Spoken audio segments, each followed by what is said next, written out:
तुम्हारी सोच के साथे मैं ढल नहीं सकता, जुबान काट लो लहजा बदल नहीं सकता, मुझे भी मौम का पुतला मत समझो, तुम्हारी लौ से ये लोहा पिघल। असेंबली के चुनाव हुए, लोगों की उम्मीदें जाग गई। उसी तर्ज पे जमीनी सतह पर लोग आज भी परेशान हैं। हम असेंबली के अंदर हैं, बड़े बड़े प्रोजेक्ट्स को देख रहे हैं, छोटे लेवल पर आज भी आम आदमी परेशान है, ख्वाह वो पंचायत लेवल पे हो, तहसीलदार लेवल पे हो, एजेंट लेवल पे हो। इलेक्शन जब जितना जल्द हो सके किए जाए। और सर कुछ पंचायतें बहुत बड़ी है, उनका भी ख्याल किया जाए, डिलिमिटेशन करने के फौरन बाद जो है चुनाव जल्द अज जल्द कराने जाने चाहिए।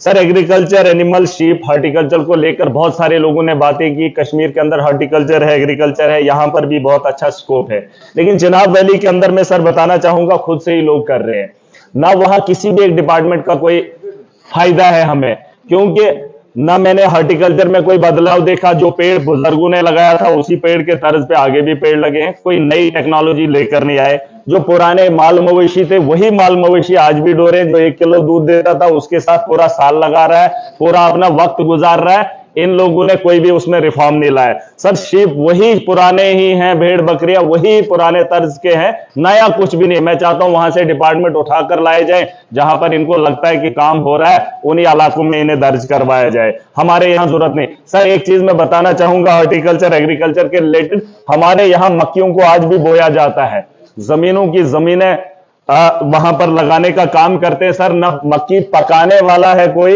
और न खाने वाला है, और न उसमें इजाफा है। तो मैं अपनी आवाम से मैं चाहता हूं हाउस भी अगर थोड़ा कोऑपरेट करे, मैं भी चाहूंगा कि उसके अलावा उस जमीन से क्या उगाया जा सकता है, कास्ट के लोग और यहाँ के हॉर्टिकल्चर के लोग, एग्रीकल्चर के लोग अगर मिक्सअप करके कहीं पे बात करते हैं, कहीं खोज करते हैं और उस जमीन में ये पता लगाए कि उस जमीन पे क्या बेहतर उगाया जा सकता है, जिससे रोजगार भी कमाने के लिए हमारे पास रोजगार भी बने और उस जमीन को भी आबाद किया जाए। उसके अलावा सर एक मेन मुद्दा है आरडीडी का, इस पे मुनस्सिर है हमारा।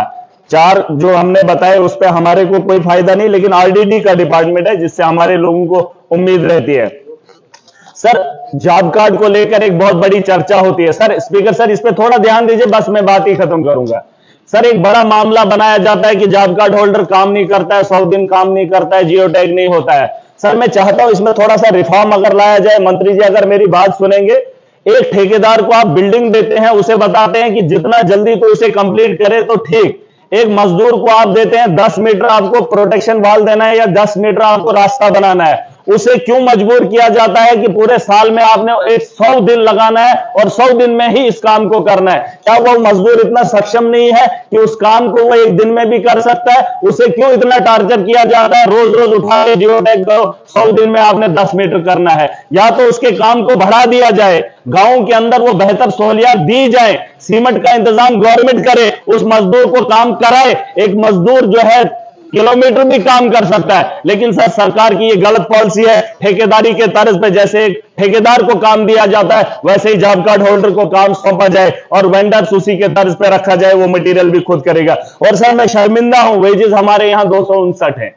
मैं देख रहा था कर्नाटका के अंदर 349 है, हरियाणा के अंदर 374 है, आंध्रा के अंदर 300 है, गोवा में 356 है, केरला में 344 है। तो मेरे जम्मू कश्मीर के अंदर खास करके मैं जब अपने इलाकों को देखता हूं जो रोजगार पे मुनस्सिर है, आज आम मजदूर भी किसी घर का काम करता है, 600 रुपया लेता है, तो वेजेस को बढ़ाया जाना चाहिए ताकि हमारे लोगों को रोजगार मिले। और सर एक मेन इसमें एक मेरी एक तजवीज है, मैं चाहता हूं कि मनरेगा एक जॉब कार्ड की स्कीम देता है हर उस जवान को, हर उस बेरोजगार को जिसकी उम्र 18 साल है। सर हमारे पास नौजवान है, पीएचडी करके हैं, एमए करके हैं, एमफिल करके हैं। मैं एक छोटा सा सुझाव देना चाहता हूं, वो ऐसे भी घर में पड़ा है, नशा ले रहा है, ना वो घर का काम कर पा रहा है, ना जमींदारी कर पा रहा है। मैं चाहता हूं सरकार को एक सुझाव है, डिपार्टमेंट्स के अंदर पोस्टें खाली हैं, अगर उसी पैसे से उस नौजवान को यह कहा जाए जो उसके अहल है, आप उससे जबरदस्ती गाय या माल मवेशी का काम मत करवाइए, जिसके एजुकेशन जिसने हासिल किया, अपना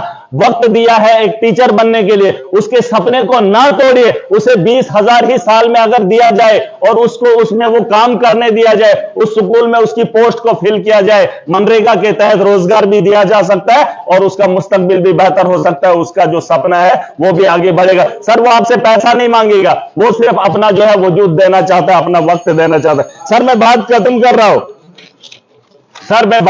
कर रहा हूं, मैं चाहता हूं सर एक बात, मटेरियल में बहुत बड़ी धांधली हुई, सबने कहा मटेरियल कहा दे दो, लेकिन जो मटेरियल लेने वाला है उस काम से दूर दूर का रास्ता नहीं रहा है। आप 2005-6 से उठाकर देख लीजिए, जिन लोगों ने भी मटेरियल का बिल निकाला है वो माफ किया है, जिन लोगों ने मटेरियल दिया है उसको बेचारे को आज तक नहीं पता है। मैं इस हाउस से आज एक उम्मीद करना चाहता हूं, मैंने मंत्री साहब से बात की है, इस बार मेरी कॉन्स्टिट्यूंसी के अंदर जिन लोगों ने मटेरियल डाला है, अगर उस आदमी को मटेरियल नहीं मिला तो बड़े पैमाने पे आगे बहुत बड़ा रेवोल्यूशन देखेंगे। मैं सर बात खत्म कर रहा हूं। इस शहर के साथ तुम्हारी सोच के साथे में ढल नहीं सकता, जुबान काट लो लहजा बदल नहीं सकता, मुझे भी मोम का पुतला मत समझो, तुम्हारी लौ से ये लोहा पिघल नहीं सकता। मैं उम्मीद करता हूं जो हाउस के अंदर बात करता हूं उस पर तवज्जो दी जाए। Thank you.